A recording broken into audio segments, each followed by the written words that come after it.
15 minutes. Okay. 20 तक Yeah. देखेंगे sir. 60 questions 16 questions हो गए। आर्टिस्ट कल्चर्स के पास जो जहानात होती है इसको स्पेशल इंटेलिजेंस बोलते हैं। 17th क्वेश्चन है जो concept of I and me किसके कौन इंट्रोड्यूस करे बोलते कार्ल रोजर्स है। कार्ल रोजर्स की थ्योरी का नाम क्या है? Self development theory. सेल्फ के माने क्या होते हैं? आई और मी के होते हैं। आई एंड मी के। बंडूरा का क्या है जी? सोशल लर्निंग थ्योरी है। डैनियल गोलमैन का इमोशनल इंटेलिजेंस थ्योरी है। होवर्ड गार्डनर का मल्टीपल इंटेलिजेंस नहीं होता। आई का मतलब सेल्फ, सेल्फ मतलब कार्ल रोजर्स। ओके। और परसेप्शन, हाँ डैनियल गोलमैन का तो वो है इमोशनल इंटेलिजेंस है। इमोशनल EI बोलते हैं, EI। Okay sir. 17 का आंसर क्या हो गया? नंबर 2। 17 का Carl Rogers self development theory बोलते हैं। 18 का आंसर क्या है? Perception as a whole. पर इससे पहले भी हम डिस्कस करे थे। एज ए होल मुकम्मल जायजा लेना कमरे का। चिंपांजी क्या करता? कमरे का जायजा लेता चिंपांजी। बसीरती क्या है वो? इक्तिसाबी नजरिया। तो क्या आंसर होगा इसका? इनसाइटफुल लर्निंग है 18 का आंसर। ट्रायल एंड एरर बोलते थॉर्नडाइक का है, उसमें बिल्ली का है हिस्सा, वहां पर होल का चांस नहीं है। बिहेवियरिस्टिक अप्रोच ये कोई लर्निंग थ्योरी नहीं, अलबत्ता ये कॉन्सेप्ट है। कंस्ट्रक्टिव अप्रोच ये भी कॉन्सेप्ट है, कोई थ्योरी नहीं है ये, ठीक है ना। बिहेवियरिस्टिक पिच ये ट्रायल एंड एरर है। कंस्ट्रक्टिव मतलब यहाँ पर सोशल एनवायरनमेंट को अहमियत देते हैं, सोसाइटी को, कल्चर को अहमियत देते हैं, ठीक है ना। होल का मतलब होता है इंसाइटफुल लर्निंग है, मतलब whole is important then its counterparts. Gestalt का है सर। लर्निंग के मुताबिक ही आपको यूनिट प्लान हम देखे थे ना, unit plan, period plan, unit plan, annual plan देखे थे ना परसों 2 दिन पहले। यूनिट प्लान के पीछे कहानी किसकी है? यूनिट प्लान के पीछे बेस क्या है? ये है insightful learning, gestalt learning, gestalt. हां सर। यूनिट प्लान जो है ना, यूनिट प्लान, ठीक है ना। यूनिट इंपॉर्टेंट है या लेसन इंपॉर्टेंट है इंसाइटफुल लर्निंग के मुताबिक? Unit sir. यूनिट इंपॉर्टेंट है। चेहरा इंपॉर्टेंट है ना, आंख नाक कान इंपॉर्टेंट है? पूरा चेहरा इंपॉर्टेंट आ रहा समझ में? तो इस तरह से आपको क्या देखना है बोलते हो, सब्जेक्ट इंपॉर्टेंट है या सब्जेक्ट के अंदर छुपे हुए लेसन्स इंपॉर्टेंट है? पूरे लेसन्स इंपॉर्टेंट है। शहर इंपॉर्टेंट है, शहर की गलियां इंपॉर्टेंट है? शहर इंपॉर्टेंट। घर इंपॉर्टेंट है या घर के कमरे इंपॉर्टेंट है? घर। स्कूल इंपॉर्टेंट है या स्कूल के टीचर्स या स्कूल के कुछ और दूसरी चीज इंपॉर्टेंट है? एक मजमूई तौर पे बड़ी चीज को देख समझ रहे हैं बात? हाँ ऐसा, ठीक है ना। तो आपको क्या बोलते हैं, बिरयानी पसंद है या बिरयानी के अंदर क्या क्या है देखना पसंद है? बिरयानी। anyway, तो ये होल को याद रख लो। 19th question, scaffolding was introduced. Scaffolding कौन सी थ्योरी में आता पूछ रहा? वाइगार्ड्स की सर। या वाइगार्ड्स की नहीं है ना, आपसे में क्या टिक करते फिर? Constructivist theory. हाँ वो मालूम है ना आपको, जरूरी नहीं है वाइगार्ड्स की देना, बल्कि आ रहा समझ में, वाइगार्ड्स की देना बल्कि जरूरी नहीं है। कंडीशनिंग थ्योरी बोल दो पावलोव की है। बिहेवियरिस्टिक अप्रोच बोल दो ये अलग तरीका है, जेबी वाटसन का है। ह्यूमरिस्टिक अप्रोच, हाँ ह्यूमरिस्टिक अप्रोच अलग है। तो यहाँ कंस्ट्रक्टिव थ्योरी कुछ आपको फॉलो करना है, ठीक है ना। या नेक्स्ट, अकॉर्डिंग टू पियाजे the limitations of animism and egocentrism are observed in the following stage. इन पियाजे के मुताबिक ये एनिमिज्म और ईगोसेंट्रिज्म कौन से मरहले में पेश आता है? Pre-operational stage. प्री-ऑपरेशनल स्टेज में आता।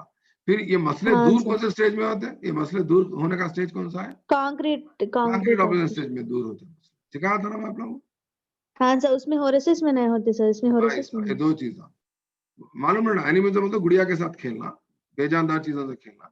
ईगोसेंट्रिज्म मतलब अनानियत, वो बहन को ले आके गेट के पास फेंक देता ना गुस्से से, भाई एग्जांपल दिया था ना मैं, बहन का गला पकड़ के गुस्से से गेट के पास फेंक देता, बच्चा खामोश होकर टीवी देख लेता बैठता, उसको गुस्सा है, ईगो है उसको, इसके तरफ से मेरे को कोई भी जान नहीं करे, कोई मेरे को नहीं चाह रहे, नहीं? हाँ sir. Next question number 21। Question number 21 देखो क्या है। Question number 21, collaborative learning emphasis the teaching learning process. Collaborative learning में कौन से तरीके को ज्यादा तवज्जो देते हैं बल्कि पूछ रहा? लर्नर सेंटर से मेथड को अहमियत देते, टीचर को भी अहमियत देते, और यहाँ पर टीचिंग सेंटर भी नहीं होता, ये लर्नर सेंटर्ड है, कोलैबोरेटिव, सबको लेकर एक दूसरे से ग्रुप में सीखते सर हम।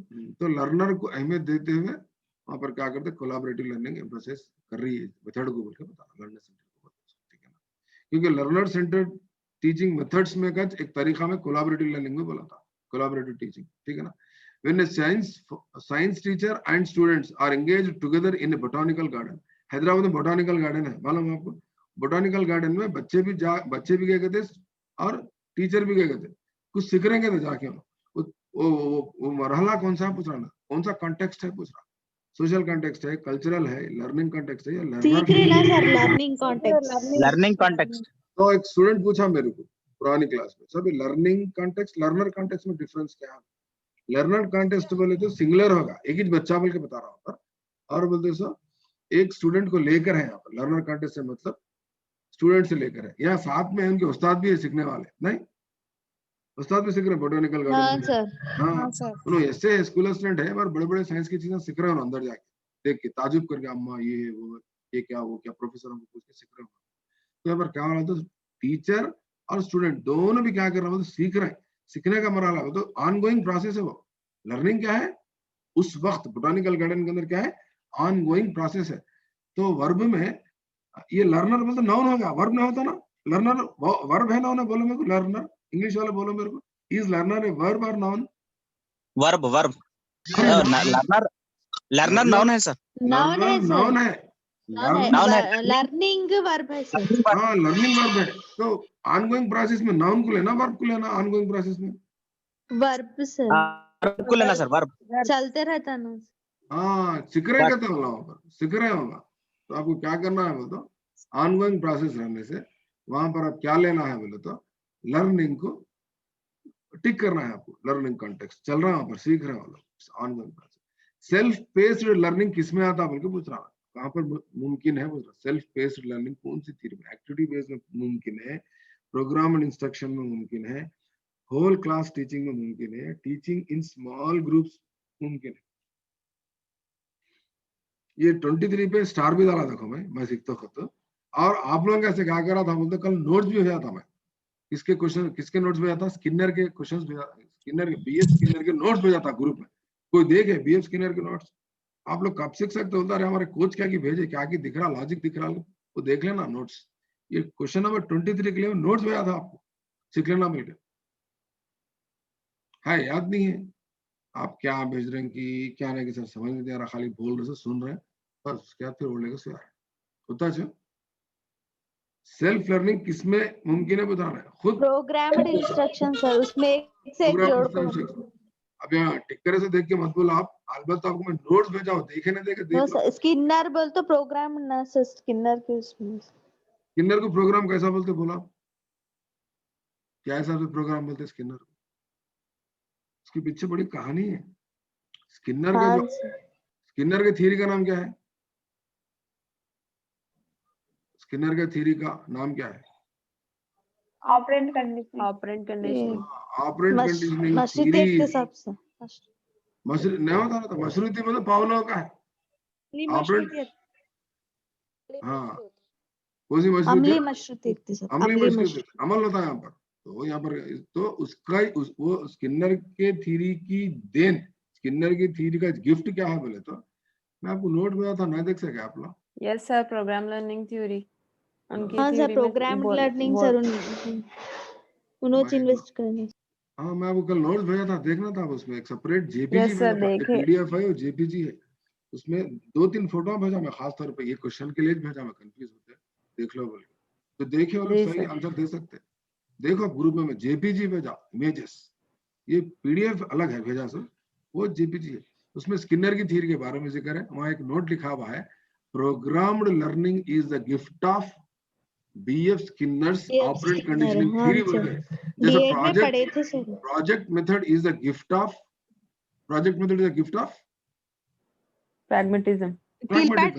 प्रैग्मेटिज्म नहीं, किलपैट्रिक फादर नहीं होते, क्या पैदा करे हो ना किलपैट्रिक, उनका बच्चा है वो प्रोजेक्ट, ऐसा नहीं हो। Project method is a gift of pragmatism. At the same time, programmed learning is, programmed instruction is the gift of, is the principle of B.F. Skinner theory. दो है उसमें, ब्रांचिंग मेथड और लीनियर मेथड। वो भी भेजा मैं आप लोगों को। ब्रांचिंग मेथड क्या है, लीनियर, हाँ ब्रांचिंग मेथड किसका है और लीनियर मेथड किसका है, वो भी भेजा मैं आप लोगों को। बोल सकते हो? ब्रांचिंग मेथड किसका है, लीनियर मेथड किसका है, तो बता सकते हैं? नॉर्मन ए क्राउडर। हाँ, नॉर्मन ए क्राउडर का क्या है बताओ मेरे को, क्या याद कर रहे हो? नॉर्मन ए क्राउडर इज कौन सा है वो? ब्रांचिंग है या लीनियर है? ब्रांचिंग है सर। हाँ, ब्रांचिंग है। तो लीनियर किसका है? Linear method. तो सारी चीजें आप लोगों को मालूम है। मैं कल एक भेजा इमेज, वो इमेज देखना था डीएफ स्किनर का। तो पेज नंबर 45, हाँ, पेज नंबर 45 की फोटो है, पेज नंबर 45 की फोटो है। हाँ सर। देखिए, अब कम से कम आप लोग व्हाट्सएप ग्रुप में देख सकते हैं, मैं भेजा। या programme learning base is Skinner theory. Programme learning की मेन बेस क्या है बोलते हैं, इसका स्किनर की थ्योरी है। और लीनियर प्रोग्राम जो है उसके बानी कौन है बोले तो स्किनर है, लीनियर प्रोग्राम। अब आप लोग ओपन यूनिवर्सिटी में जो बुक्स पढ़ते हैं ना, ओपन यूनिवर्सिटी के बुक्स, उसमें लेसन होने के बाद आखिरी में क्वेश्चंस रहते। देखो और करें आप लोग कभी, एक लेसन होने का क्वेश्चंस होते, आपको आंसर करना रहता, आपके रिस्पॉन्स। ऑपरेंड का मतलब क्या है? Group of collection of responses. Operant conditioning में ऑपरेंट का मतलब क्या है जी? R1, R2, R3, R4 मतलब पूरे रिस्पॉन्सेस। ऑपरेंट के माने क्या है बोलते? रिस्पॉन्सेस, ठीक है ना? तो लीनियर प्रोग्राम में क्या है बोले तो ये कौन इसके बारे में स्किनर है। और ब्रांचिंग प्रोग्राम के बानी कौन है? नॉर्मन ए क्राउडर। नॉर्मन ए क्राउडर, ठीक है ना? कल आप लोग मेरे को पूछो, फिर एक बार मैं समझाता हूँ। लीनियर प्रोग्राम में क्या होते हैं बोलो, क्वेश्चन आंसर्स छोटे रहते, ट्रू और फॉल्स, यस नो वगैरह के आंसर। और ब्रांचिंग प्रोग्राम में क्या रहते बोलो, बड़े बड़े आंसर्स देना रहता आपको, बड़े बड़े आंसर्स, ठीक है ना? आप देखो अंबेडकर के बुक्स में लेसन होने के बाद आपको जो क्वेश्चंस देते ना, थोड़े क्वेश्चंस में 2 लाइन रहते हैं, थोड़े क्वेश्चंस के ज्यादा लाइन रहते हैं। वो छोटे क्वेश्चन से क्या है बोलता, लीनियर प्रोग्रामिंग है, एक के बाद एक लिंक रहता है उसका। और इसमें ब्रांचिंग में बोलते सा बड़े बड़े आंसर लिखना रहता, आपको पेज भर के जवाब रहता है। और करके देखे आपको भी अंबेडकर की किताबों में? हाँ सर देखिए। वो है वो। तो ये प्रोग्राम लर्निंग कहाँ से अक्स करे बोले तो स्किनर की थ्योरी से, ठीक है ना? तो यहाँ पर आप क्या कर रहे हैं, आप जो अंबेडकर की जो बुक पढ़ रहे हैं ओपन यूनिवर्सिटी की, आप खुद सीख ले रहे हैं या कोई टीचर है आपके पास? खुद सीख लेना है। खुद सीख ले रहे हैं। तो खुद सीखना है। खुद सीखने को क्या बोलते हैं इंग्लिश में? Self paced learning. Self paced learning ये कहाँ मुमकिन होता बोले तो ऑपरेंट कंडीशनिंग थ्योरी में जो हम देखे, जहां पर कबूतर खुद सीखता खटका दबाना, जहां पर चुव्वा खुद सीखता खटका दबाना, उसको क्या बोलते सेल्फ पेस्ड लर्निंग बोलते। ये मुमकिन कहाँ पर है बोलते? प्रोग्राम्ड इंस्ट्रक्शन में। इसको बेस बना के प्रोग्रामर्स, कंप्यूटर के प्रोग्रामर्स भी प्रोग्राम्स बना के, तो स्किनर की थ्योरी के, इसलिए तो स्किनर को नोबेल प्राइज है, मालूम आपको? नहीं मालूम? नहीं, स्किनर को नोबेल प्राइज इसलिए, वो प्रोग्राम की बेस पे आज हमारे पास पूरे दुनिया के कंप्यूटर में जितने भी प्रोग्राम चल रहे हैं उसके पीछे वही थ्योरी है, operant conditioning theory. 24th question, the teacher must avoid the following types of questions while testing comprehension. English के टीचर आंसर देना, the teacher must avoid the, ऐसे क्वेश्चंस नहीं पूछना कहते बच्चों को। बच्चों का जब नॉलेज चेक करते हो, उनकी अंडरस्टैंडिंग को चेक करने के लिए ऐसे क्वेश्चंस नहीं पूछना कहते। कौन से क्वेश्चंस नहीं पूछना? Yes no. यस नो में क्या होता, उसकी क्रिएटिविटी नहीं आती बच्चे के बाहर, यस बोल के चुप बैठ जाता, नो बोल के चुप बैठ जाता, ठीक है ना? लोअर ऑर्डर क्वेश्चंस पूछ सकते, ठीक है ना, बैकवर्ड स्टूडेंट्स के लिए। हायर ऑर्डर क्वेश्चंस भी पूछ सकते गिफ्टेड के लिए, और WH क्वेश्चंस भी पूछ सकते, व्हाई, व्हाट, व्हेन, ऐसा बोल। मगर यस नो के नहीं पूछना, समझ रहे? यस नो के क्वेश्चन नहीं पूछना, ट्रू फॉल्स के भी क्वेश्चंस नहीं पूछना। ट्रू बोल के चुप बैठ जाता हूं, कंप्लीट आंसर नहीं दे सकता हूं, ठीक है ना? कॉम्प्रिहेंशन चेक करना है, उसकी अंडरस्टैंडिंग चेक करना है, तो आप ये 3 किस्म के क्वेश्चंस पूछ सकते हैं। यस नो के क्वेश्चंस नहीं पूछना। WH के क्वेश्चंस बोलते देखो, 5 वाइफ्स 1 हस्बैंड बोलते, 5 वाइफ्स 5 W के क्वेश्चंस आते, 1 H बोलता हाउ बोले चलेगा, ये क्वेश्चंस पूछ सकते हैं। One of the following is used to find out the errors of pupils while doing additions of positive and negative integers. बच्चों को आप मैथ्स पढ़ा रहे हैं, पॉजिटिव एंड नेगेटिव इंटीजर्स पढ़ा रहे हैं, उनकी गलतियां पकड़ने के लिए कौन सा सही तरीका है बल्कि पूछ रहा। आप एज ए मैथ्स टीचर बताओ मेरे को, कौन सा सही तरीका है उनको मिस्टेक्स पकड़ने के लिए? इज ऑब्जर्वेशन सही है, या उनकी डायरी सही है, या उनकी इंटेलिजेंस चेक करना, या डायग्नोस्टिक मेथड से चेक करना? उन लोगों को डायग्नोस्टिक सर पूरा फाइंड आउट कैसा करते हैं? तशखीसी जांच, यानी आप शुरू करने से पहले जो क्वेश्चन करते हैं उसमें मालूम आता है कि बच्चों में क्या गलतियां हैं, क्या खामियां हैं। हाँ सर, आप अपनी टीचिंग को करते हैं। ऑब्जर्वेशन भी सही है ना सर बोल के डाउट आता है। Observation is the part of diagnosis, समझ रहे हैं आप? ऑब्जर्वेशन किसका हिस्सा है? डायग्नोस्टिक का हिस्सा है, इसीलिए ऑब्जर्वेशन सही नहीं है। अगर यहाँ पर डायग्नोस्टिक के बजाय कुछ और देता था तो आप जब आपका आंसर क्या हो सकता था? ऑब्जर्वेशन ऑब्जर्वेशन हो सकता था। हाँ, या डायग्नोस्टिक देने से कहा गया बोलो observation is the tool of diagnostic, diagnostic का टूल है ऑब्जर्वेशन। लिहाजा आप क्या करना बोले तो यहाँ पर ऑब्जर्वेशन कुछ सही टिक करना, सॉरी नहीं करना, कई को बोले तो डायग्नोस्टिक दिया। अगर डायग्नोस्टिक के बजाय यहाँ पर कुछ तो भी देता था, समझो चेकलिस्ट बोल के देता था, समझो छोड़ देना जब ऑब्जर्वेशन को टिक करना। तो सही आंसर क्या है 25 का? डायग्नोस्टिक टूल आपका सही है यहाँ पर, ठीक है। और 26 question, a person with scientific attitude will not possess in, जिसके पास साइंसी रुझान होता उसके पास ये नहीं रहता बोल के पूछा। तो क्या नहीं रहता? साइंसी रुझान जिसके पास होता उसके पास क्यूरियोसिटी भी होती, उसका ब्रॉड व्यूज भी रहते और उसके क्रिटिकल थिंकिंग भी रहती। तीन चीजें भी रहते ना उसके पास, साइंसी रुझान रहने पास, क्यूरियोसिटी भी तो जुस्तजू भी रहती, उसके ख्यालात वसी रहते, ब्रॉड व्यूज रहते और उसकी क्रिटिकल थिंकिंग भी रहती है, लॉजिकल रीजनिंग इस्तेदलाली सलाहियत भी होती, उसके बाद तख्लीकी सलाहियत भी होती उसके पास। तो क्या नहीं रहती बोलो? Taking decision without proper evidence, उन्हें कोई बिना कोई दलील के उन्हें कोई फैसला नहीं लेता, ये सही है, ठीक है ना। बिना कोई दलील के कोई फैसला ले सकता? पांच लोग ले सकते, मगर साइंटिफिक अप्रोच ऐसा वाला बच्चा नहीं लेता, उसको दलील होना पड़ता। जब तक दलील नहीं, उन्होंने वो बात को नहीं मानता उन्हें, every action is in equal to the opposite reaction बोल के न्यूटन का लॉ पढ़ लिया उन्हें, तो उसको प्रूव करके दिखाना बच्चों को, तो जिन्हें क्या करता, एविडेंस रहते जिन्हें उसको एक्सेप्ट करता। तो 26 क्वेश्चन का आंसर क्या है बोले तो फोर्थ। देखो जो राइट है उसको राइट डाल दिया, देखो ग्रीन कलर से, फर्स्ट भी राइट है, सेकंड भी राइट है, थर्ड भी राइट है, तो फोर्थ क्या है बोलता है इसका करेक्ट की है। मैं भी एक्चुअली क्यूरियोसिटी को टिक कर रहा था, तो ये मैंने क्यूरियोसिटी को टिक करा, मगर ये भी इंपॉर्टेंट है बोल के। तो 26 का आंसर क्या है बोलता, फोर्थ है, 26 का आंसर फोर्थ है, ठीक है ना। और 27th क्वेश्चन क्या है? One of the following is not the characteristics of objective type test. Objective type के टेस्ट की ये खूबी नहीं है बोल रहा है, कौन सी खूबी नहीं है? तो इसमें चार जो खूबियां हैं वो ऑब्जेक्टिव के हैं, एक खूबी नहीं रहती, कहते कौन सी है वो?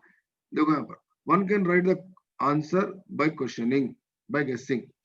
ऑब्जेक्टिव टाइप में आप गेस करके भी लिख सकते हैं, सही है ना? ये भी हाँ सर, गेस करके लिख सकते हैं, ये भी सही है। One can give question on the whole content.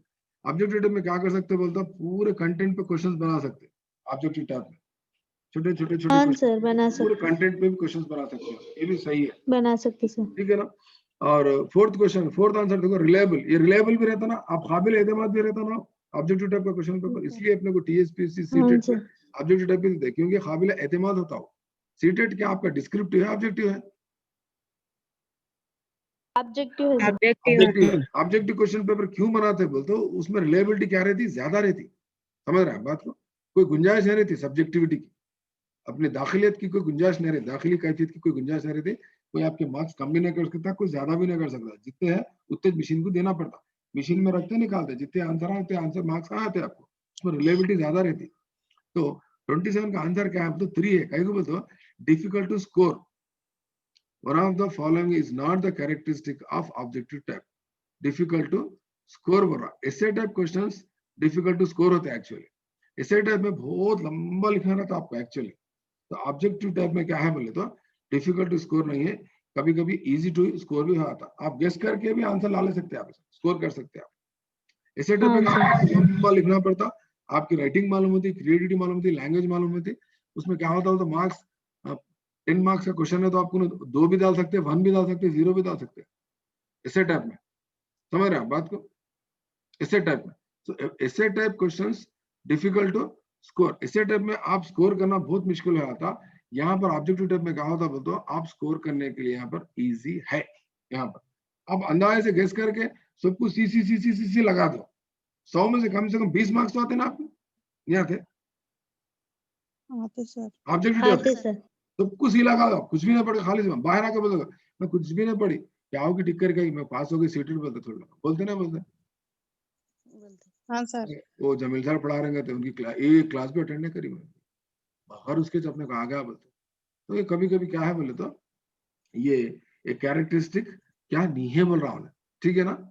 One of the following is not the characteristic बोल रहा, नहीं है बोल रहा हूँ, ठीक है ना। तो डिफिकल्ट टू स्कोर नहीं है, ठीक है ना। तो one can write the answer by guessing, ये भी सही है। One can give question to the whole content, ये भी सही है। रिलायबिलिटी भी रहती, ठीक है ना। ये 3 क्या है बोल दो, यस है।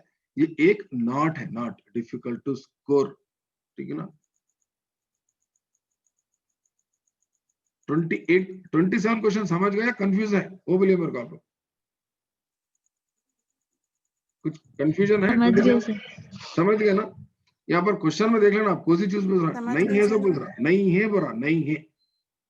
डिफिकल्ट टू स्कोर गलत है, ये कई गलत है बोले तो आप पूरा B B B B B tick कर दो, कुछ तो मार्क्स आते नहीं आते, 0 तो नहीं आता ना। ये खामी है इसकी, किसकी? कौन से क्वेश्चन की?